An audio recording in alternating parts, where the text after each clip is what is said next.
Live with CDP Sports Talk, a weekly sports and entertainment podcast sponsored by Barry Cullen Chevrolet.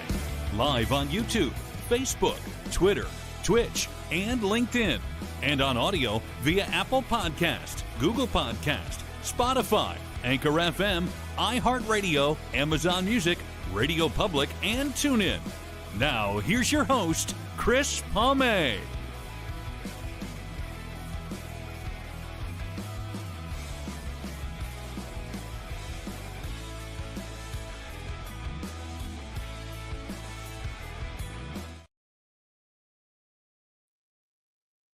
Good morning, everybody. Welcome to season 13, episode 5, overall 655 of Live with CDP Sports and Entertainment Talk Show, brought to you by our friends at Barry Cullen Chevrolet Dealership, located at 905 Woodlawn Road West in the Guelph Automall. Check out their website, barrycullen.com, for the newest selection of new and pre-owned GM vehicles, along with their great selection of all-electric vehicles and Cadillac vehicles as well. You can call the dealership at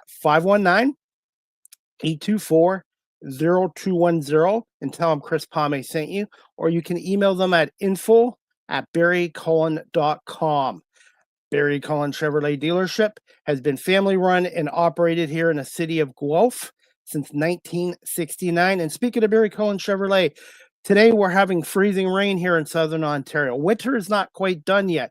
We're still going to get some cold temperatures and some snow. If you're looking for winter tires, check out the service department at Barry Cullen Chevrolet Dealership. Lisa Vinnick and the crew there can hook you up with winter tires. And I believe there's sales tax savings on certain brands of winter tires that are in store, in brand at Barry Cullen Chevrolet Dealership. And also, with the cold temps still here for at least another 4 weeks, I would say, get your battery check. Barry Cullen Chevrolet right now has a free 12-volt battery charge test.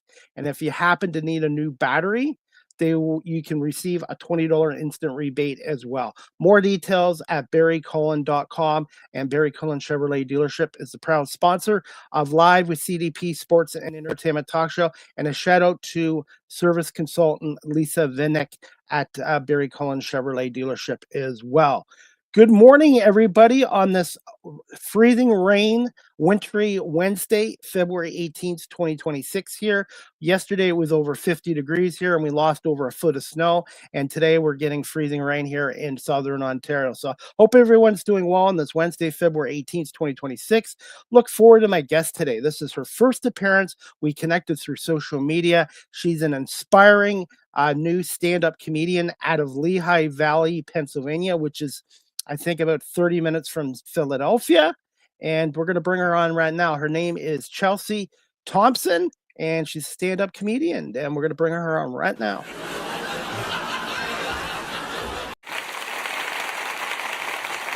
Good morning. I wanted to do the applause and the laugh for you, too. How are you doing, Chelsea? I'm doing all right. How are you doing this morning? I'm doing okay, other than one of my base heaters in my basement's not working, because everything that's new technology, when there's a power outage, you have to reset things. So that's something I have to work on today. So hopefully we get that fixed. But technology, when it works, is great. But when it doesn't, it can be frustrating. Mm-hmm. Yeah, so, try to stay out of that.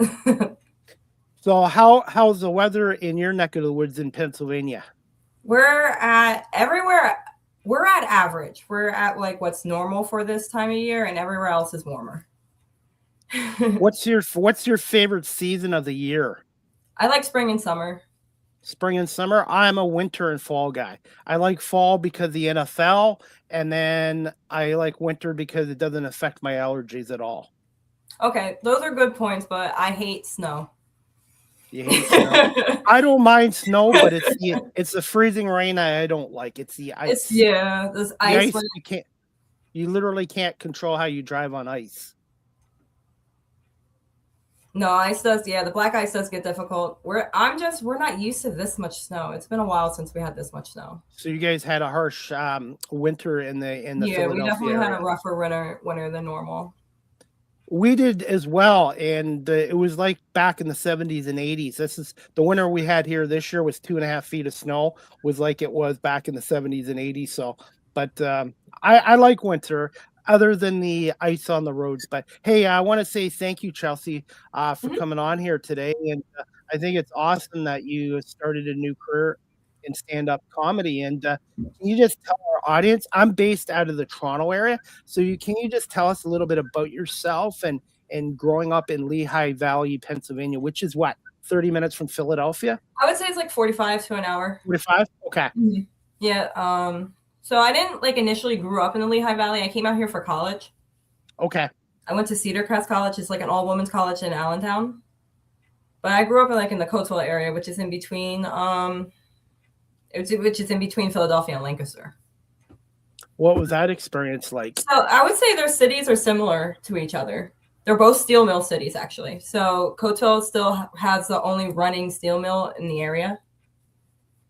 And then Bethlehem has old Bethlehem Steel. So they're like set up almost the same, actually. So it's just like being home, like naturally home in both areas. How's the comedy area in that area? There are a couple of open mics. There's no clubs. I think the closest club around here that's like a dedicated comedy club is called Comedy Cabaret, and that's in Doylestown, which is like on the outside of the Philly area, which is like a 45-minute drive too. But then there's the Philly comedy clubs and then like the Jersey clubs. But there's no dedicated comedy club out in this area. Just like how many clubs have you performed at so far? I performed in Philly, Punchline, and Comedy Cabaret were the two clubs I performed at. What makes them such good clubs to perform at? They have audiences. So like the clubs, they sell tickets. And so you have a mix of the comedians and the audience.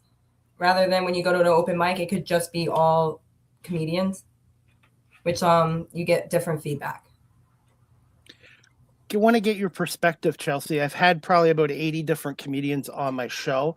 When you're performing in front of a live audience, what is more difficult, doing it in front of a large audience or a really smaller audience? I get more nervous in front of like the straight comedians than I do with a mixed audience, because like the mixed audience actually wants to be there. Whereas the comedians, they're just like, they just want to get up on the stage and just do their time. So it's harder to get a laugh out of them than it is like an audience that is like, that is conditioned to laugh. But I know, but that's kind of like the process I use. Like if I have some new material, I'll try it in front of the comedians first. And if I get a couple chuckles, then I'll take it to the audience. What's been your toughest audience so far, and maybe your favorite audience so far in your young comedy career? I like the audience at the comedy club in Doylestown, the Cabaret. Like I said, they're coming there in a good mood to expect laughs and funny, and it's just like a better vibe there. And I would probably say like the worst audience are probably like the open mics where I don't get like any laughs, no feedback whatsoever. It's just like straight silence. And those can vary. Like that's happened to me at like multiple different locations. I just blame myself. I just say I bombed those days, but like it could have been the vibe that they had too. But like how tough? Oh, sorry. Go ahead. No, it's just like taking the good with the bad. How tough are you on yourself? Because I find this out too, being in media radio. Sometimes people can be your toughest critic. Do you find you're really hard on every performance you do? I do get upset with myself when I don't remember. I get hard on myself when I forget orders of sets or like a whole part of a joke, and I'm like, it could have went better, and you only had one chance to do that, and now look. I try not to hark on that, because then like I think I make more mistakes when you focus on the things you can't really fix. It's just like move on to the next thing and try to remember better. The only way you get better as a professional, whatever career you're in, comedian, actor, in my case, media radio, is if you do make mistakes, you learn from them and you improve from them. It's just like repetition and like getting like a feel of it and just like getting into a rhythm. Yeah. More reps, the more reps you get more comfortable. Not complacent, but you get more comfortable and more confidence. Yeah, I think they say you become a master when you get 10,000 hours. So Wow. That's a lot. That that's a is lot a of lot. hours. Yeah. Absolutely. Hey, I got to ask you this. As for yourself, have you ever had stage fright, or did you ever shrink in front of an audience, or have you seen a comedian do that where they had stage fright and kind of shrink in front of an audience? When I first started, when I would make eye contact with people, would make me blink. I'll look around in a crowd and I'll make a random eye contact with a lady or a gentleman, and then it's just like the joke goes away, and I'm just like, oh. And then we're just like, it's just like an awkward moment. Those are like, and they're hard to recover. Like at first, they were really hard to recover from because I would try to not have a card or my phone out. So then I have to like reach for my phone and like start over again. And it's just like it feels like a weight is on you until you get the silence out of the way. But I've been getting better with like impromptu stuff, saying things just to get like a chuckle and get the noise back into the room. How important is eye contact, the visual contact with your audience?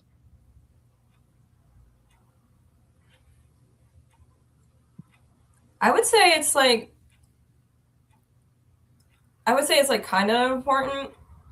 I honestly don't know the true answer to that because I'm just like self-taught. I would say it kind of makes me feel more engaged with the audience. Like if I'm going to talk to if I'm going to do crowd work, I should definitely make eye contact. But I think every once in a while, just like looking into the room, just seeing like if people are engaged, if you need to like change subjects or get to the punchline faster. On average, how long does it take for you to gauge an audience's mood? Usually the first punchline. Usually the first punchline. Yeah, it's just like a generic joke. Usually I'll joke about myself and I'll see like if the room's warm. You can tell by the laughs too. You can hear in the laughs if they're like in a good mood or a bad mood, or if it's just like, oh, that's just like a pity laugh. It's usually like if I can't get it by the third, if I can't get it by like the third punchline, the gauge of the room, I feel like I'm going to go downhill. It's going to be like a bombing session. When you do I'm going to reword this. When you're doing a live show, do you prefer to be the host, the opening act, the middle, or the last act? So I prefer, I haven't hosted a show yet. I've been considering doing an open mic at a local, not a little bar up the road from me, but I gotta get my availability down. But like in that situation, you kind of want to be like either the first or the last because you want to be like remembered. And generally speaking, people remember like the first or the last of a set. I'm not good enough to be in the middle. Like if you're in the middle, you have to be really stand out. And I'm just not there yet. So I would prefer to be like first or last. How much have you evolved and improved even in the last half a year as a stand-up comedian? I would say a lot. I did a 10-minute show recently, and that was the longest set I've ever done. And I've never been able to practice 10 minutes in front of an audience. So I managed to get up to 9 minutes out of that set. That was pretty exciting. And I'm actually to the point where I can memorize my set and not have paper or my phone next to me. My phone goes in my pocket, and I don't have a note card on my stool. It's like a water bottle or like my beer. So, do you have any memorizing tips for people like myself? Write it out. Write it out, yeah. Yeah, if you're able to. It doesn't work with stand up because you have to speak. But if you chew a certain flavor of gum while writing it out, you can chew that gum later, and it could possibly trigger some of the keywords and stuff that you were writing down earlier while chewing that. It's just like tricking your brain. Chelsea, what are your thoughts on virtual? I know during the pandemic, this is when I started my podcasting radio talk show career.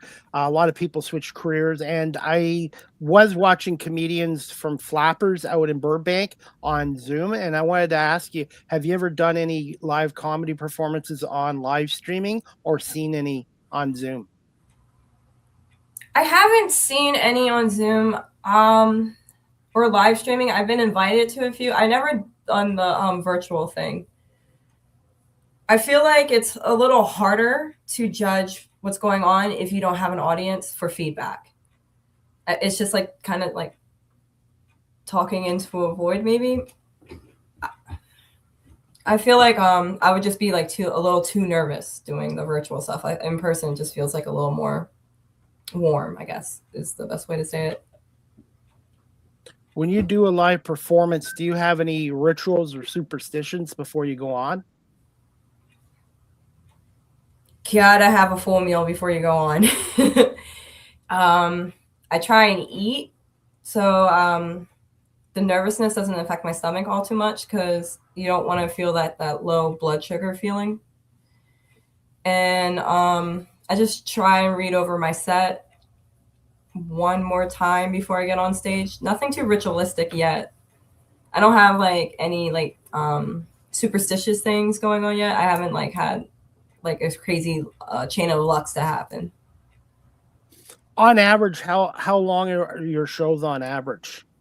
5 minutes. I have a show coming up in April, and it's my third time performing for that comedian for not comedian, yeah, that group of comedians in that show. It's called Cold Fusion, and I get 5 minutes on that one. And I have a festival coming up this weekend. I'm performing Sunday for 7 to 10 minutes.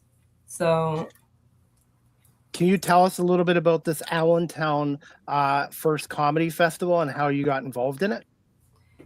I got involved in it. It started with Cold Fusion. One of the bookers from the host of the festival saw me do a show there. Then they invited me to Inkwell, which is the base of the festival, to perform there. And then I got invited to sign up for the festival when they announced it. So it's a group, it's 50 plus comedians performing from Friday to Saturday in various venues in downtown Allentown, and every show's free admittance. And they're just announcing the shows as they go. They announced Friday's lineup and they announced Saturday's lineup yesterday. And then Sunday, I believe, should be today. I'm performing Sunday. Congratulations. Thank is you this so going to much. be live? Is it going to do this live stream too, or just in person only?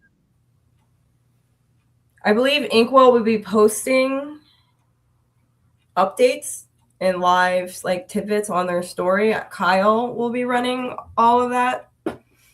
So I think he'll just be doing like the social media. I think they'll just be like just like live updates throughout the festival. By the way, I've had comedians on from your area. I'm not sure if you heard of these two ladies.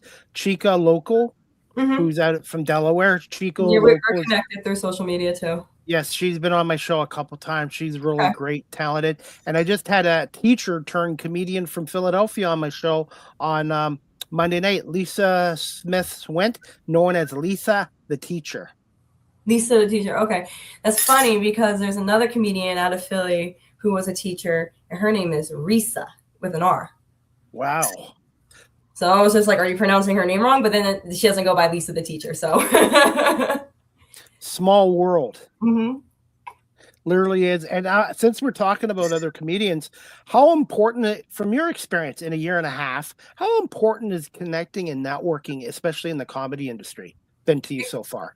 Extremely important. I think it's extremely important to network and have good relationships with everyone. Because I remember my first booking and the individual who booked me, I remember one of my first reactions with him, interactions with him. It could have went south or it could have went nice. And I decided to go nice. And then the following open mic, he comes up to me. He was like, hey, I want to book you for my show. And I was like, I'm so glad I wasn't mean to you. I think having relationships and just like reaching out and supporting each other is very important because they'll remember that. If you show up to their shows, if you're a face out in the crowd, they'll remember your name when they need someone to fill 5 minutes or they need someone to host. What are your thoughts on ad-libbing as a comedian? Have you had to do that yet in any of your shows so far, ad-libbing? Thinking on your feet? Yes. My very first paid show, I was supposed to do 10 minutes and I accidentally went through my entire set in 4 minutes. And I was like, oh my God. So I had to improvise and I was just like thinking of jokes that I've gotten laughs before until I got to 9 minutes and I was just like, okay, thank you.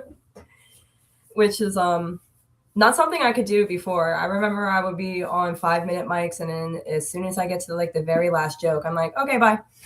And I still had like 2.5 minutes, but it's every time I look at my sets, they're a little bit longer and longer now. And now I'm at the max, and like I'm reaching the time frames. So What's your bucket list? Eventually, would you like to do like 15-minute, half an hour sets?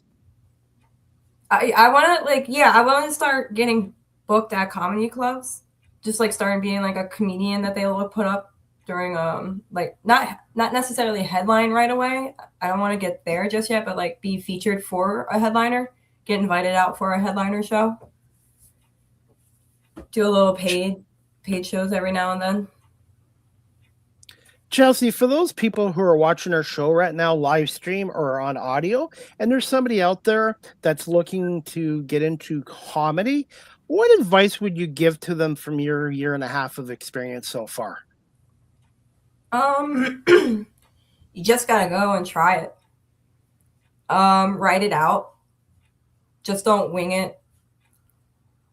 You can try it with your friends at first, but just like understand they're going to be very biased with you unless you have some honest friends. But I say just sign up at your local open mic. If you can find a 3-minute set versus a 5-minute set, because your first time doing it might not go that long. So you save yourself, and you save yourself, and that way you just get the initial experience. And you should learn if you can actually speak in front of a crowd, if you're not going to freeze up, and then go for longer sets after that. What are your thoughts on improv? Is that something you'd like to try as well? Improv? I would like to try improv. I want to possibly start taking classes in that. It just it will definitely help with comedy and thinking on your feet if you stumble, or if someone says something in a crowd. Because one of the things I'm having a hard time with is crowd work and trying to think of something to say to a response someone gives, because it's just unplanned. You can think of a response to your own set, but you can't think of a response to someone else's brain right on the spot. And I tried crowd work before, and I just froze, and I was just like, I'm never I got to do something else first. How important is it to have a strong mindset and support system as well? Because any career, you're going to have your successes and you're going to have your setbacks. So just from your experience, how important is that for you? It's nice having the support. Like for example, my fiance has been my number one supporter since day one. He's been to all of my open mics. He's recorded all of my open mics. And that's honestly nice to have, because sometimes I was so nervous that I completely forgot to set up my camera, and I get back, I'm like, oh my God, I didn't record. And he's like, no, I got you. I did it. And I was like, oh my God, thank you. It's nice to have support. You don't need a large circle. You could just have that one person. And as long as you have like one person out in the crowd that likes you, that's I think that's a plus, rather than going out alone altogether and having everyone against you. If you have like one person on your side, you're definitely not alone. Who were some of your favorite comedians, stand-up comedians, both female and male, growing up? One of my definite favorites was Bernie Mac. He was very relatable growing up, watching him and his stand-up and his show. That was definitely a male definitely my most inspirational male comedian. Female, I love Wanda Sykes, Sarah Silverman. There are a few that come to mind right now. I'm blinking. It's just, there's a lot of female comedians. I like Whitney Cummings. She's definitely worth, she's definitely inspirational. I like her style and her delivery. Do you find diversity is growing in comedy, and do you find there's more and more women, specifically in your area, getting into stand-up comedy as well? I do find that like there is more women out in comedy. It's just people like to think women aren't funny, and it's just like it's not that we're not funny, it's just we're not confident enough to try it. I think if we get more and more out there, we'll discover that it's about even on who can make everyone laugh. But it's just, you can see, I've seen some women back out from signing up before. I've seen some women chicken out from like just coming all together. They'll come in, stand, take their name off the paper and like leave. And I think however they get past those whatever barriers they have up, it will definitely diversify it more. But I definitely do see a lot more women out than when I first started. You find the ones that back out are playing small. I guess they're too afraid. It could be the crowd's too big. It could be like their friends didn't show up yet. It could be like a lot of variables, but I do know like a large crowd can be very daunting to someone who's just starting. In your opinion, from your experience, Chelsea, what makes a good comedian in 2026? I think variety. I think if you can do both clean and not clean comedy, you can do a lot better than someone who just does dirty comedy. And that's something I do struggle with. I'm not 100% clean. So it's been harder to get some of the bookings because I look at it and it's like, oh, family friendly, or it's like daytime, or like the age gap is like 13 and up, not 21 and up. So I think if you can do a variety of comedy, you're not limited and you have more opportunities in front of you. How would you describe your comedy style as of right now? As of right now, I would just say it's situational and observational. It's mostly just like things that I've been through and like things that I've noticed. Just like mainly right now about my life, because like those are the things I know I can definitely talk about and be confident about. Try to stay away what's going on in the news or sports, because if I get tripped up on the wrong information, the internet's going to be like, oh, she's wrong. She's not funny. She's wrong. So just stick Chelsea, to what you're not. Oh, sorry. Yeah. Chelsea, when did you develop an interest in the comedy industry? Were you always interested in it? I was always interested in it. I just didn't know how it started. I didn't open mics was not a concept to me until more recently. I thought like someone just threw a microphone through your window with an address and saying like, oh, hey, come try this out. But I didn't know about open mics until I started watching Kill Tony. And I heard like those advice. And then when I heard about Punchline in Philly, I wanted to try that out before going to the Kill Tony show in New York. So that's kind of like how I got into it. That's when I learned that like, oh, that's how you start. Eventually, where else would you like to perform comedy? Would you like to do New York, Chicago, Boston? I would like to start going to definitely New York. I want to start trying the clubs out there. I want to try Gotham. I keep seeing that pop up on my feed. Some of the shows and sets I've seen from there are pretty nice. The crowd seems nice. I want to try like Chocolate Sundays. I think that's out in Chicago.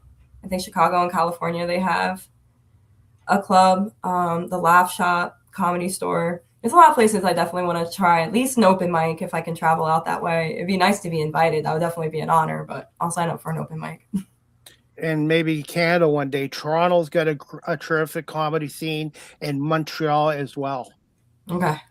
I don't have my passport just yet, so. Okay, you'll need a passport, yes. Yeah. And we do have a second city in Toronto, which I've been to, and that's where a lot of the late greats like John Candy and that performed in Toronto. And there's a second city in Chicago. There was one in LA, but I don't think it's there anymore. But yeah, Toronto and Montreal are two of the best cities in Canada for comedians as well.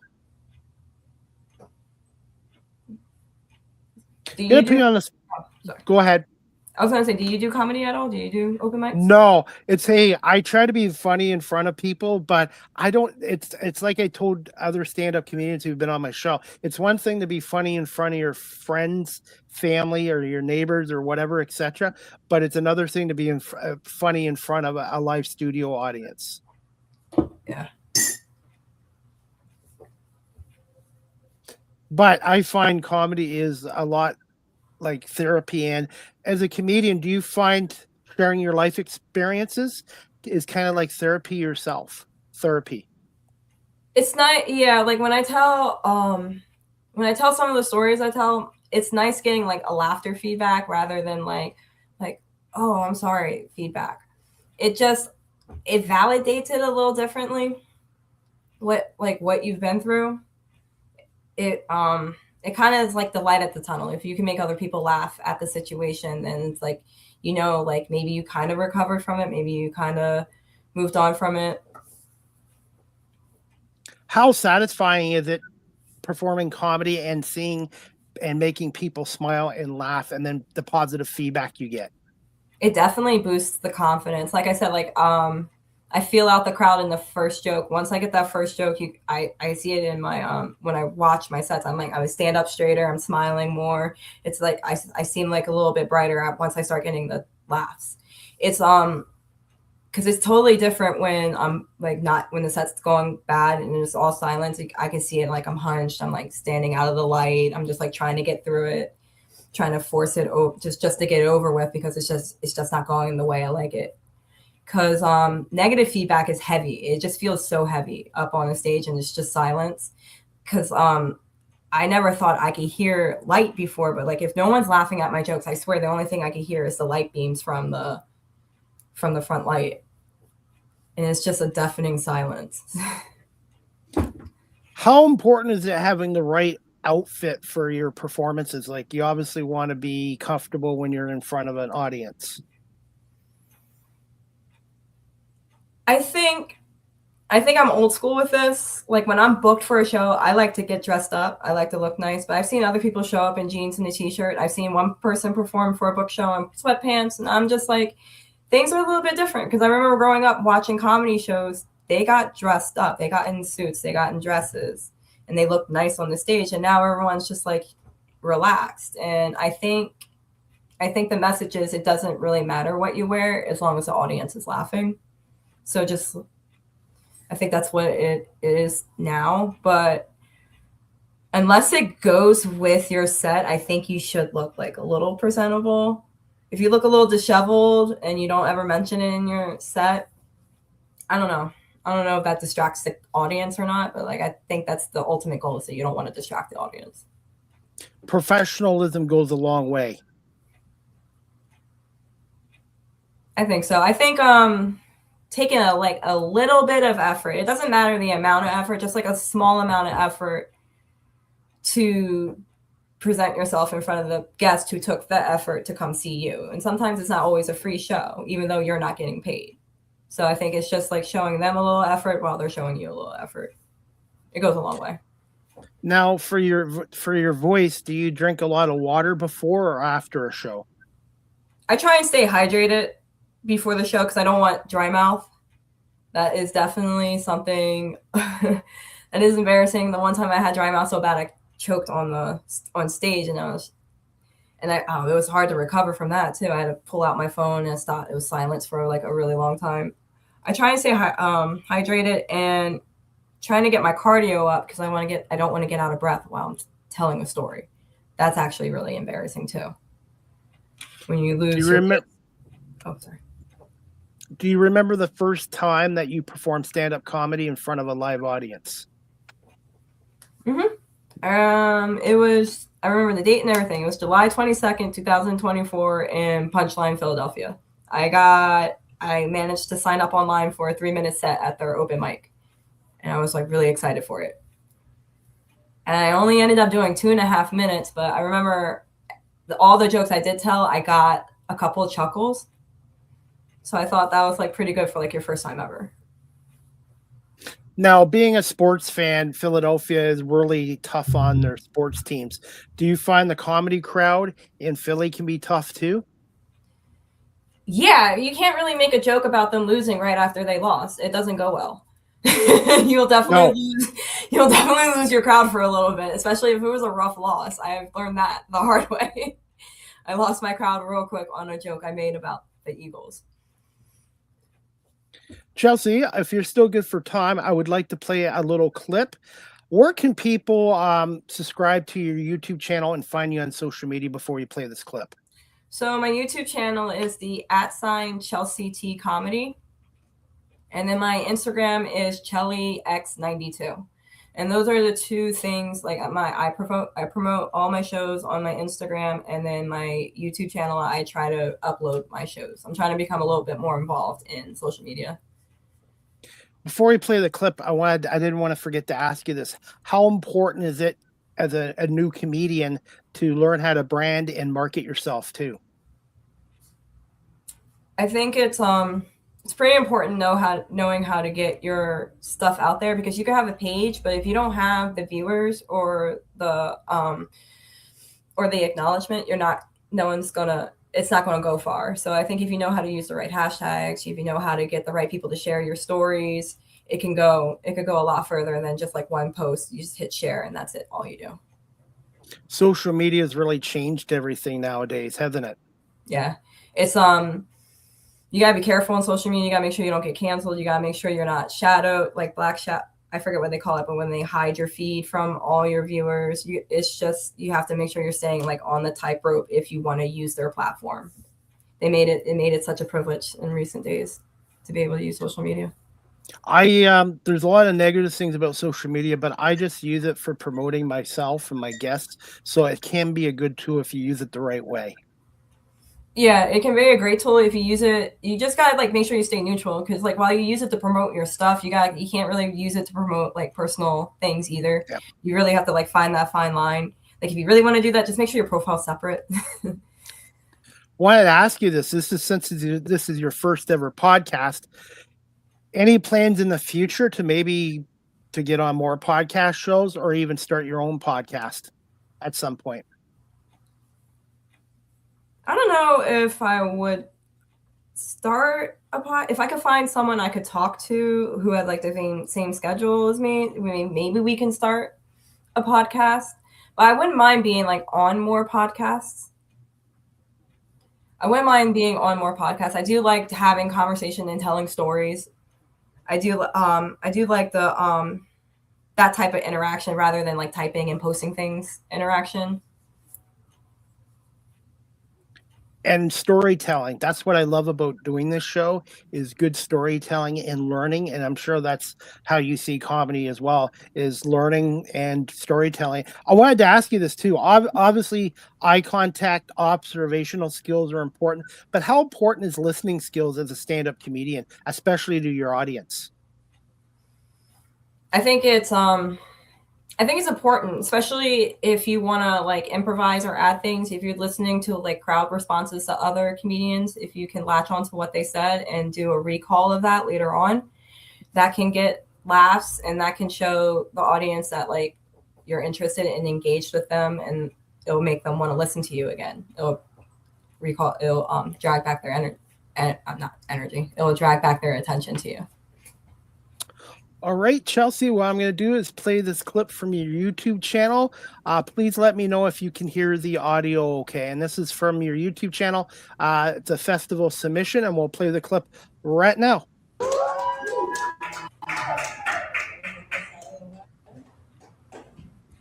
You learn very quickly that your biggest hater isn't a heckler, but it's the mic stand.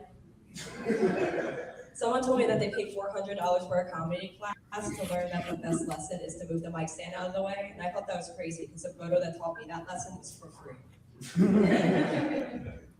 Thank you for braving the weather, coming out to see us. I honestly can't stand this time of year. Like, people romanticize too much, waking up to 6 to 8 inches of snow. The only 8 inches I want to wake up to are for my man. A little bit more about me is I'm half black, half white. I'll settle any type of confusion you had. But like, apparently that gets you like Puerto Rican in the wintertime and like Dominican in the summer. People misrace me all the time. I'm always pegged for Spanish, but like truthfully, the only Spanish DNA in me is my man. But like, it used to not matter, but like in more recent times, it kind of does matter. Like, I need people to understand that my family didn't cross the Rio Grande; they were dragged across the Atlantic. Like, half my ancestors' backyard used to be Pride Rock, and the other half was rounding them up.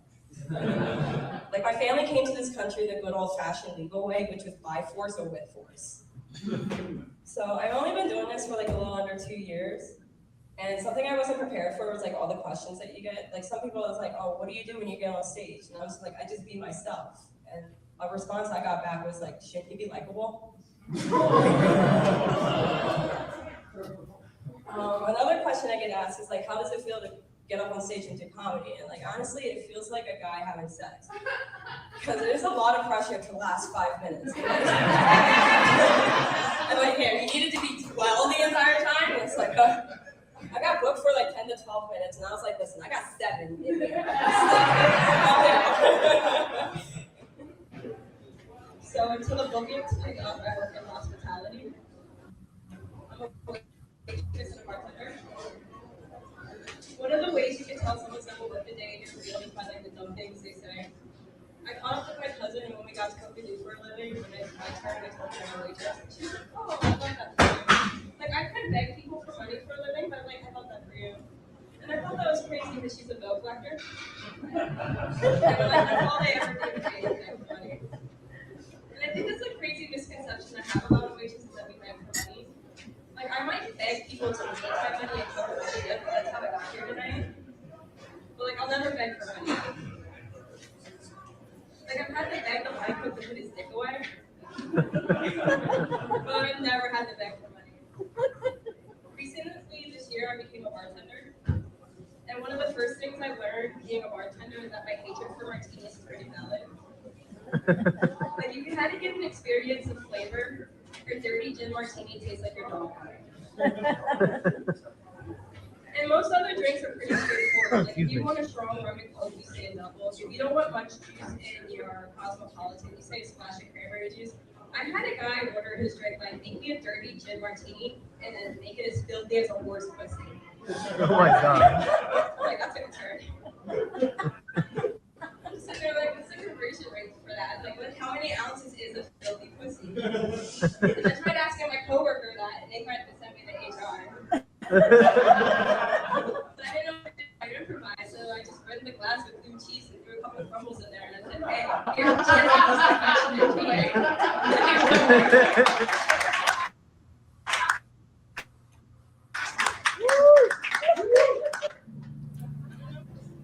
But it doesn't really matter how it turns out. Like when I bring up my mom and I talk about it with my mom, she's always proud of me. It doesn't matter if I wrong or do well. Her response is always the same. It's always better than doing OnlyFans. And I'm like, is it really? Are you sure about that? If you think about it, like women like Bonnie Blue are worth like $5 million, and I say before you're worth $10. Thoughts on that video clip? I don't understand what it is with me and watching the replay, but I can't stand watching the replay of myself. I don't understand what it is. I feel like I don't like my voice. I don't like I notice I sway back and forth. I just see all the negative when I watch the replays. But I do. Those are just accumulation of some of the best laughs I've got over my most recent shows. What are your thoughts of posting stuff on YouTube? Because I've had some other comedians where they don't post anything on YouTube because of they're afraid of fear of plagiarism, stealing other people's materials. That thought never came across my mind. I like to post what I did get called out for a joke I made before about Trump. I got told that Chris Rock made the same joke already on SNL, and it kind of embarrassed me. And I was just like, oh, okay. So I decided to stay. That's when I decided to stay in my lane. And I was like, I'm not going to branch out to that type of comedy just yet. I'm just going to stick to me and my experiences and situations. But I'm not afraid to post what I do, because if I am doing that, I want to be called out for it so I can stop doing it. So I can take the feedback and do better. If someone is doing what I'm doing better, I'm allow them to do it, and I'm just going to do my thing and try to do my thing on my own and get good off of that rather than someone else. Well, and the one thing too I'd say is the more exposure you get, the better. You want to get your name out there. And comedy is not just one little city anymore. It's really international with these platforms. Yeah, there's because OnlyFans has a comedy scene, Facebook, Meta has a comedy scene. There's another virtual reality comedy thing. I saw it on Instagram. There's so many different comedy scenes that you can get into. So if you can't get into certain clubs, you could get on OnlyFans possibly and have a following there, and you have people subscribe to you there, and that's how you can get your name out there. Or if not, you can be on an Instagram and be a content creator and put your material out on that. I've seen other comedians do that too. What's the biggest thing you want to work on as a stand-up comedian going into 2026 and beyond? Memorization, not having a note card on my phone, and being able to improvise and start crowd working. I don't want to be a crowd working comedian. I still want majority of my stuff to be my jokes, but I want to work people into my jokes, just like getting like feedback or just funny responses, not necessarily use them for material, but I want to get to the point where I say something to somebody and it just isn't like, okay, and move on. What are your thoughts on ventriloquists? I've actually had a couple on, and it's not easy to do that. Have you ever been interested in that or no? More power to them. That's something I definitely don't think. I don't know. I've never understood the concept of throwing your voice or like trying to move without trying to talk without your mouth moving. That's something I've tried as like, because Jeff Dunham, when he came out, everyone was trying to be a ventriloquist. And I remember trying it after one of his specials. And I was like, I don't think I can do this. But it's also harder to create that monologue too, with speaking in that person rather than your person. I'm not that creative just yet. There's something else I wanted to ask you, but I forgot to write it down too. So that's why I always carry a pen and piece of paper with me on every show, because sometimes you just completely forget what you want to ask, I guess. Okay, if I remember it, I'll ask you later. Mhm. Okay. How would you describe your comedy writing, and where do you get some of your inspirations from? I would just describe it right now as just like one big note file that you scroll for endless days of just different prompts that just like came to my mind.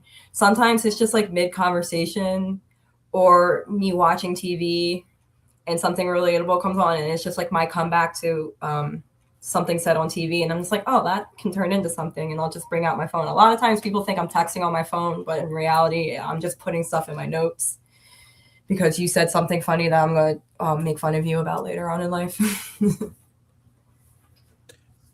On a scale of 1 to 10, how important is the writing aspect of comedy? Very important. I use it for memorization. That is a big tool in memorizing, is writing out what you want to say in the order that you want to do it. All the way from making a outline to literally writing it out word for word helps with it, getting it into your mind. Have you ever taken comedy classes? I haven't. I've been thinking about it. I just don't know. I hear like all the feedback I hear about comedy classes is just like, oh, it was worth it or it wasn't worth it. They're a lot of money. And I've seen some of the people who have taken a lot of comedy classes and I see where they are. And I was just like, I don't think for the growth that you get versus what you pay, it's just like worth it right now. I don't know if that's something. Oh, sorry. No, it's okay. When I read your bio too, I can relate to this. You're self-taught as a comedian. What are your thoughts on being self-taught? Like, I'm obviously self-taught in doing this, but just thoughts on some of the challenges of being a self-taught comedian. It can get you into trouble because you are assuming one thing is right when it's not. Funny thing is, when one of my first few open mics, I got not in trouble, but like I got lighted off the stage because I said a slur. And I thought the rules of the slur were if you were the slur, you can say the slur. And they were like, no, we don't have that in our shows at all. And I'm just like, note it. So it definitely pays to be like aware of everything. How important is doing homework and preparation on your shows? Because every city, every audience is different. I think it's definitely important to know like the area that you're going into, whether it's like knowing what rival to bring up to get the crowd going, or like what funny situation they got going on in their city to make yourself relatable to the crowd. You don't want to come in as a like complete alien and just be like unrelatable to them. Like you can't go in with the East Coast vibe on the West Coast. You have to like try and be like, you gotta get their attention somehow. Now, I've been told this by comedians on the show in the last 5 years that there's a different vibe between West Coast humor and East Coast humor. I haven't I haven't met a West Coast comedian yet, and I haven't been to that side, but you can see it online. There's definitely different vibes from all different types of comedians. Like, because you could have like like a comedian that grew up in an inner city versus a comedian who grew up in the suburbs, and you can tell just like from their storytelling and like deliveries of how different things are. But I will say that there is differences, just like not enough for me to notice. Now, out of all the stand-up comedians in the world right now, which female and male comedian would you really like to meet the most in person? I mentioned Whitney Cummings earlier. I wouldn't mind meeting her. She's definitely like funny. Nikki Glacier too. I want to learn how to roast from her. Male comedian wise, who would I like to meet today? I wouldn't mind meeting Joe Rogan. He's actually like, he was a comedian I followed from his beginnings too. He's definitely, I know that like he gets mixed feelings, but he definitely like, I like his style of comedy. He definitely always makes me laugh. I wouldn't mind meeting him and just like being able to get like interviewing skills from him. Just being able to like learn how to like keep a conversation going, because I can get like really awkward and have like awkward stops. And that's my job as a talk show host, to make my guests feel comfortable and to share their stories as well. And that's one of the first things I was told by one of broadcasters for the Toronto Blue Jays a few years ago. When you do virtual interviews or in-person interviews, always make sure your guests are good talkers, because I had a female boxer on my show a couple years ago, Mia St. John, five-time women's champion, and I thought, okay, she's a boxer, she's an athlete, she'll be a talker. And to be honest, she didn't really start talking until about the show was ending, when I asked her a question, and then she warmed up to me. So part of my job as a talk show host is to build a rapport with my guests as well, before a show or during a show. That's good. What's like some advice you can give about that, like interviewing and like communicating back and forth? Well, before I was into radio media 6 years ago, I worked in security for almost 25 years in a casino in a different environment, and I had to learn how to communicate with the public, people that were into horse racing, in the slot machines. I had to deal with wealthy people, people who were poor, people who had mental health issues and substance. So for me, being in security, I apply what I'm doing here now, showing good communication skills, but listening skills. Talking is important, but listening is maybe even more important, and also showing empathy as well. And I think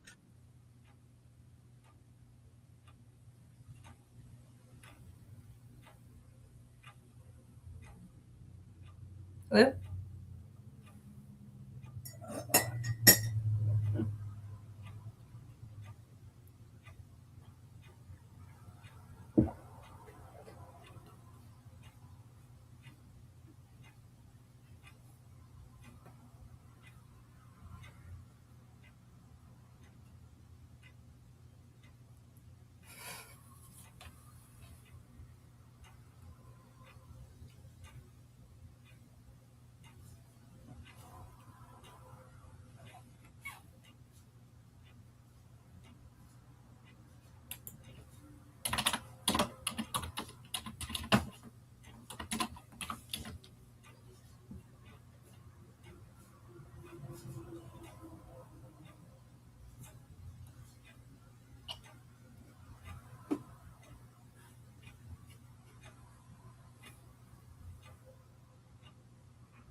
well, I apologize. I do use the right equipment. I do have Wi-Fi pods, and I use an Ethernet cable. But you know this as well. Sometimes technology things happen, and I'm sure as comedians, sometimes the power goes out at a nightclub, and you just have to improvise as well. One time the mic went out on me at the. Can you hear me okay? Yeah, I can hear you better now. You froze up really completely. Okay. I was saying one time the mic went out on me at the show and I started screaming and the guest thought it was really funny. So sometimes humor can happen in the strangest ways. yeah. Now, do you ever get any of your jokes from like traveling to different places too? I Or had from a New bit York? about New York when I went to New York for the first time. I had a couple of jokes about that. I like New York's attitude versus like Philly's attitude. Like if you're in someone's way, it's like socially acceptable to knock you out of the way out there. Whereas in Philly, they'll say "excuse you" aggressively. Which nightclub in New York City is the one that is on your bucket list? I definitely want to get into Gotham. I definitely want to perform at Gotham. I think the Laugh Factory is out in New York too. I've heard of that one. Those two are the that come to my mind. I can't really think of too many New York ones. I think the Comedy Store is out in LA. I want to try that one. And then Joe Rogan's Comedy Club down in Austin, Texas, the mothership. Do you have a stage name that you use yet, Chelsea? It's just like my name, my first name and last initial, Chelsea T. I thought about using my childhood nickname, but I was like, I think I want to sound like more of an adult. And with my show, Live with CDP, those are my initials. For many years, people would call me CDP. So when I created this show 6 years ago, I went with Live with CDP. Definitely, yeah. Something like short and sweet and easily to remember. Any plans to get your own merchandise at some point in the future? So I crochet, and I do make wearable things like hats. Nice. The effect's really bad, but I make wearables like hats and shawls. So I want to get a line of that together by maybe the summer, and for all my winter and fall shows, just have them available afterwards to sell with my name on the tag. What makes a good crocheter? Patience and the ability to count. I'm out. I'm out. Yeah. I'm college educated, and I thought I was really good at counting to 10 until I started crocheting, and all my stuff is like crooked and all this other stuff because I didn't count to 10. I was like, what happened? I'll have to get you to do a crochet me a Philadelphia Eagles hat. I definitely can find the green and white. It's been harder since Joann's closed I hopefully find something in store. I hate online shopping. I was going to say, everything's going all digital nowadays. What are your thoughts on that? And AI, do you see AI being in comedy as well? I don't like AI creating jokes. I think I saw that they were like pushing to have AI be writers and the comedians just to be the deliverers. And I don't really like that idea all too much. And then what was the first part of the question again? I'm sorry. Just with AI and all that, the technology and stuff like that. Everything's going digital.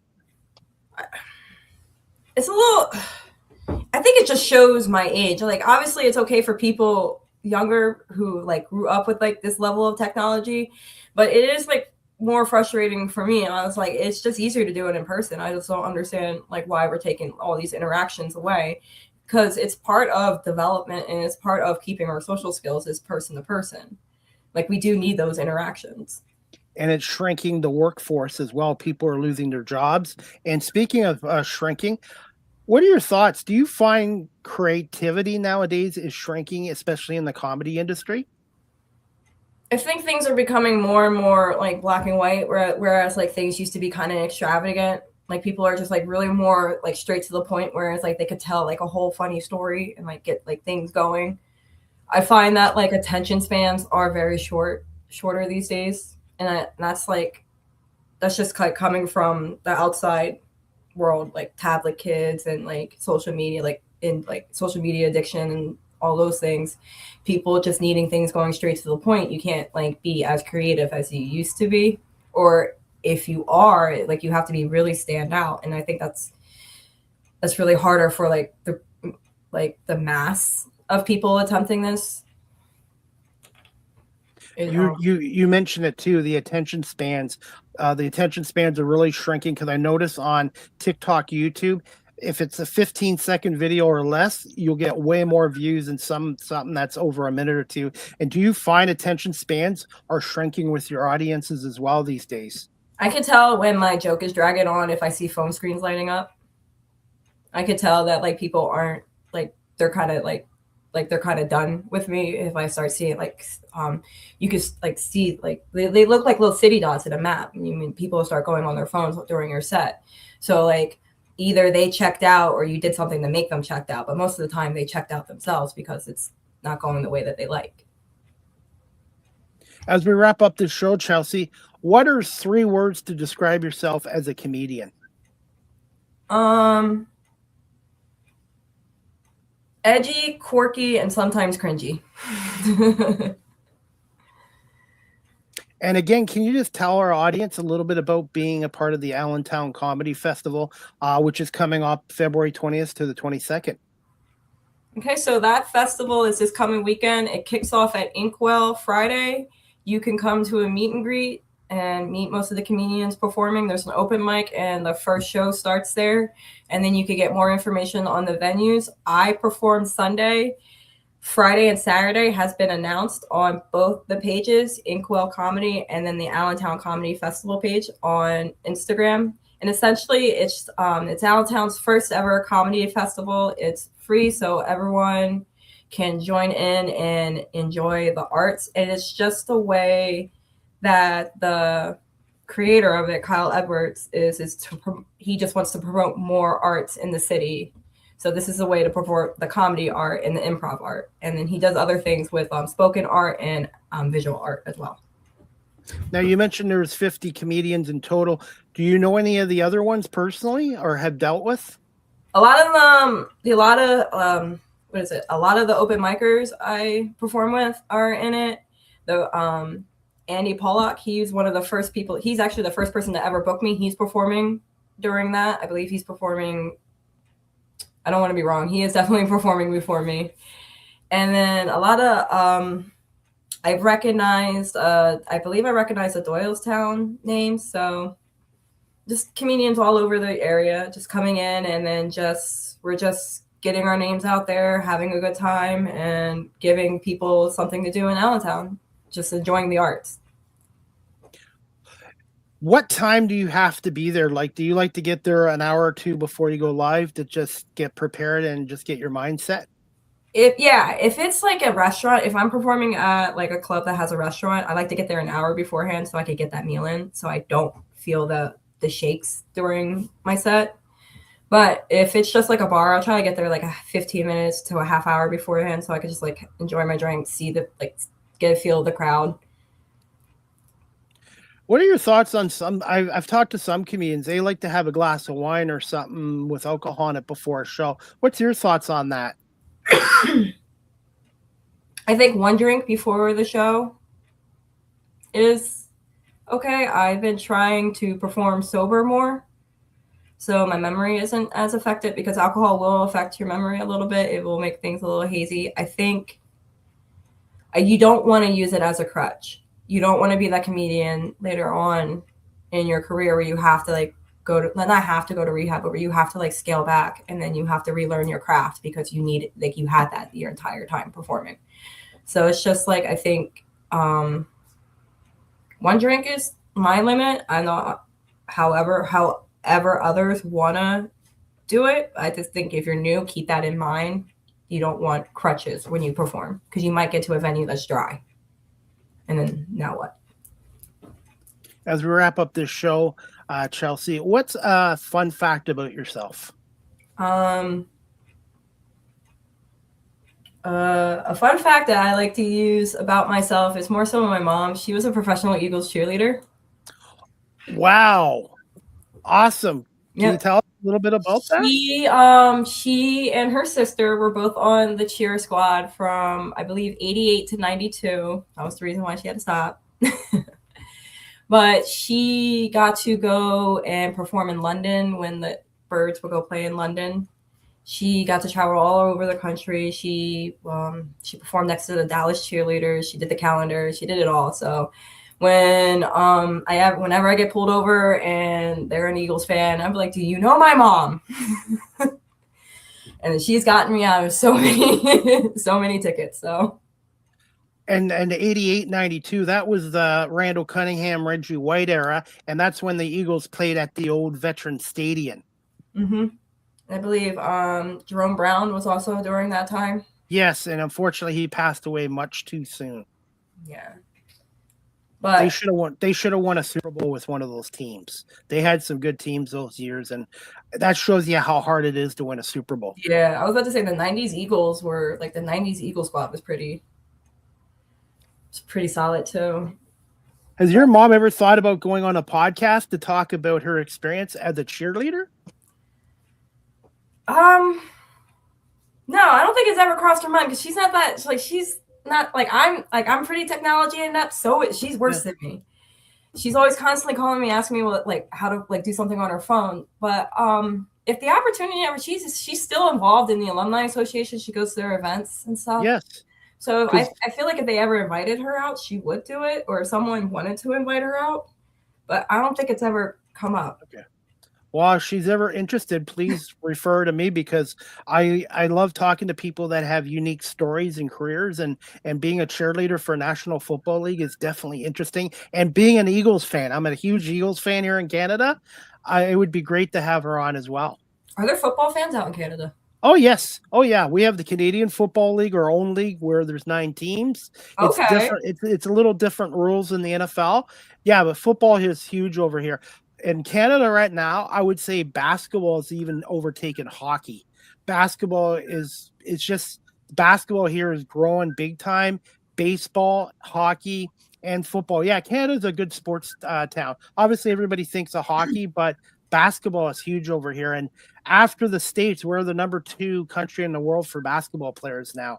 Oh, wow. Okay. I was going to say lacrosse is getting pretty big out there in Canada. Oh, yes. I'm a lacrosse fan. And your national team is pretty up there too. Yes, and I like box lacrosse. That's indoor lacrosse. Mm-hmm. You have a team in Philadelphia called the Philadelphia Wings. If you ever get a chance, go to one of their games because it's exciting indoor. I went to one of their games and the goalies fought. Oh, okay. The goalies came out and fought each other. I thought it was pretty crazy. Philadelphia is a great sports city. And by the way, what's your favorite Philly food? Since we got to wrap you up here. It's a cheesesteak, but it's not from the 2 cheesesteak spots. I believe it's called Max's Cheesesteaks.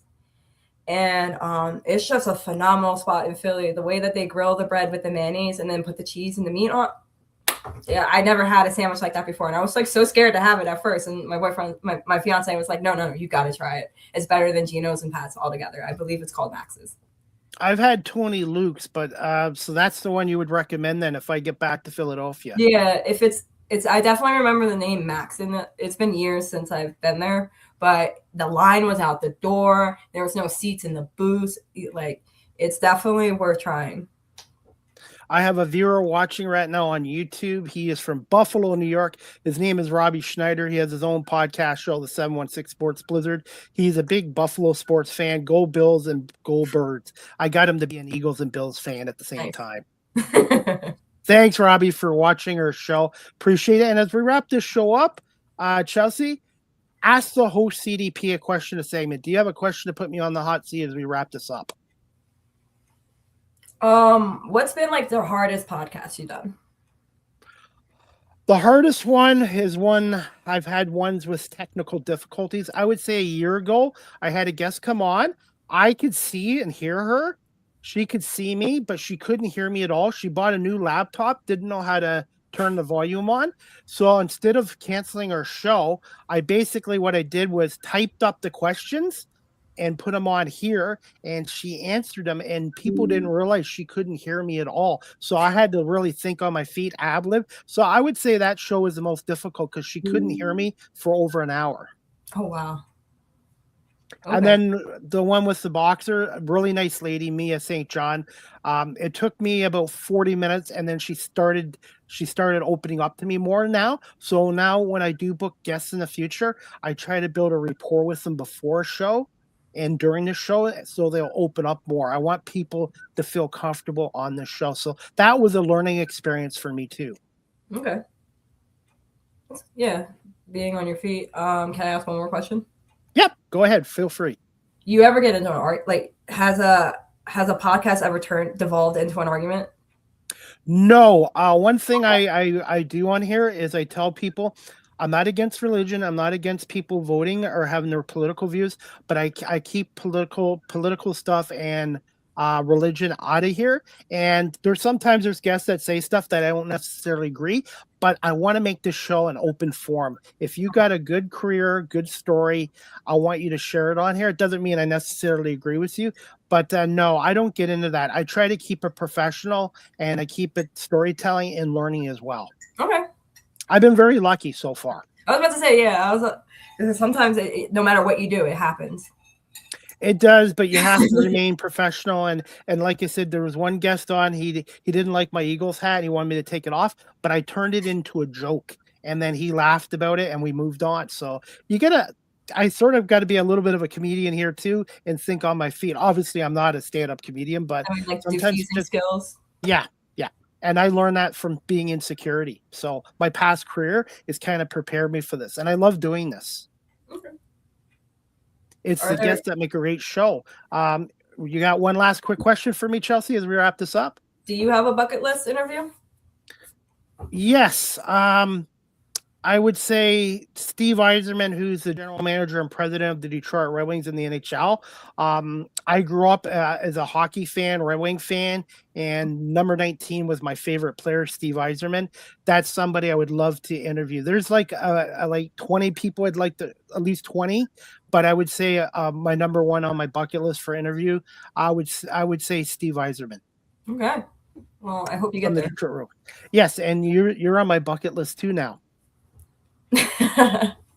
And Robbie just wants to say hi, Chris. Hi, Chelsea. Great show. Robbie, thank you so much for watching. And maybe one day you can check out Robbie's show as well. Definitely. Thank you for your support, man.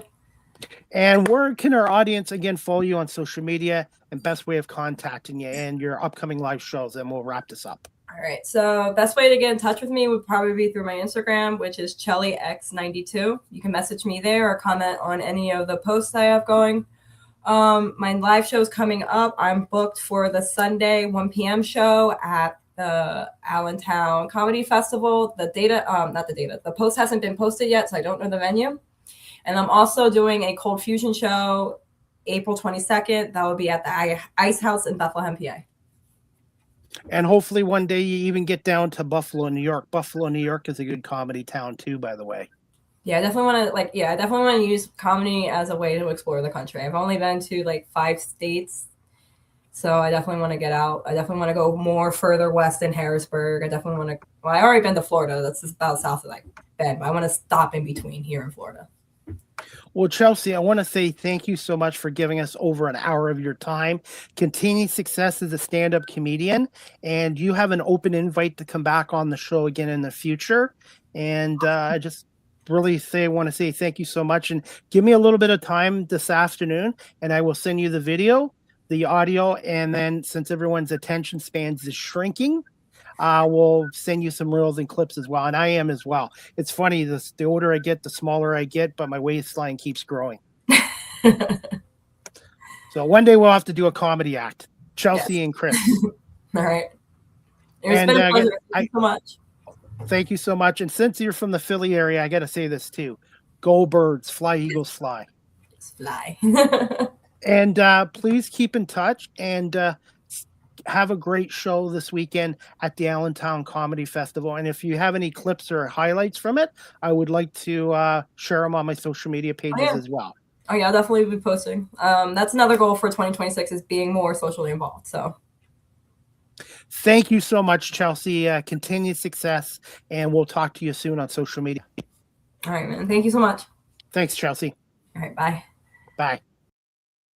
All right, everyone, that wraps up season 13, episode 5, overall 665 of Live with CDP Sports and Entertainment Talk Show, brought to you by our friends at Barry Cullen Chevrolet Dealership, located at 905 Woodlawn Road West in the Guelph Auto Mall. Check out their website, barrycullen.com, or give them a call at 519-824-0000. 0210 and tell them Chris Pame, aka CDP, sent you, or you can email them at info@barrycullen.com. Speaking of businesses, if you're looking to advertise on a talk show like Live with CDP Sports and Entertainment Talk Show, you can email me at cpame19@gmail.com or DM me on my social media pages. My prices are reasonable and competitive compared to radio stations, and this show is on 21 platforms, both video and audio form, and I do have listeners in 71 countries around the world and over 10,000 listens on Spotify, and my YouTube channel is growing every day as well. And I want to say thank you to everyone for watching and listening to the show on my live streaming platforms such as Facebook, LinkedIn, YouTube, Twitch, Twitter, X, and Instagram. And hopefully this is working on Twitter X. There's been some technical issues with that website app lately. So hopefully you guys can watch this on Twitter and X. And also thank you to everyone listening to this on my platforms such as Apple Podcasts, Spotify, iHeartRadio, Amazon Music, Good Pods, and wherever podcasts are available. And all the reels and clips will be on TikTok, Instagram stories, and on my YouTube Shorts channel as well. And speaking of YouTube, make sure you subscribe, like, and share to my channel, Chris Pame, Live with CDP Talk Show. Make sure you subscribe, like, and share there as well. As we wrap up this show, guys, I have another announcement to make, and I'm going to put it on here right now.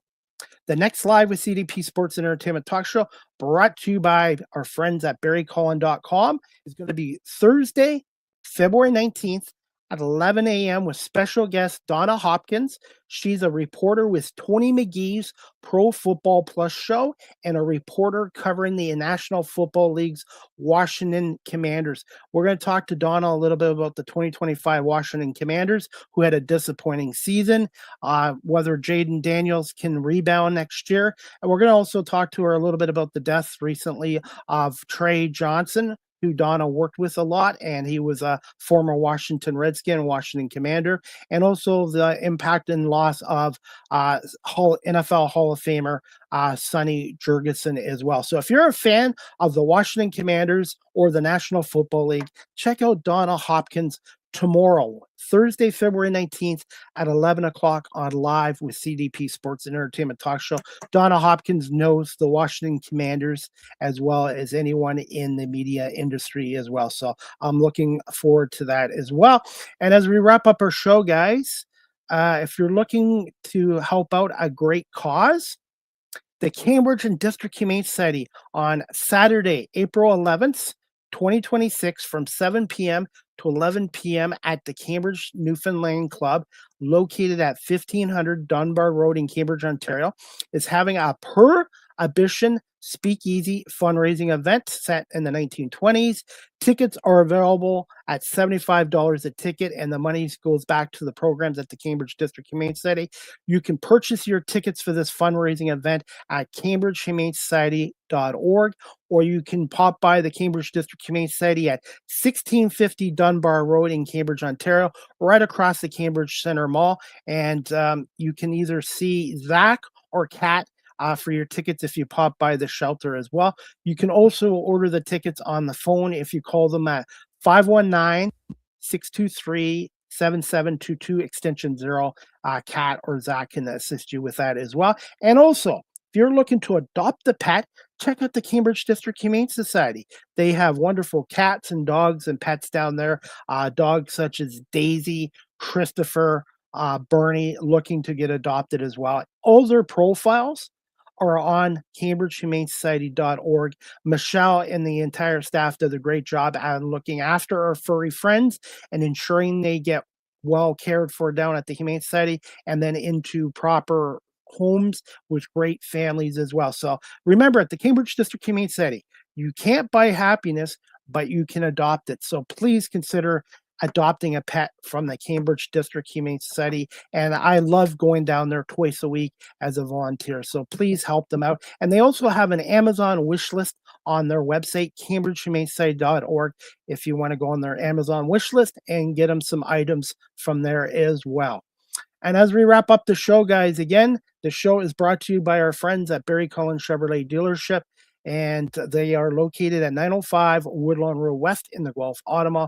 Check out their website, barrycollin.com, for the newest selection of new and pre-owned GM vehicles, along with all electric vehicles and Cadillac vehicles as well. If you'd like to book a personalized video message from yours truly, CDP, go to cameo.com.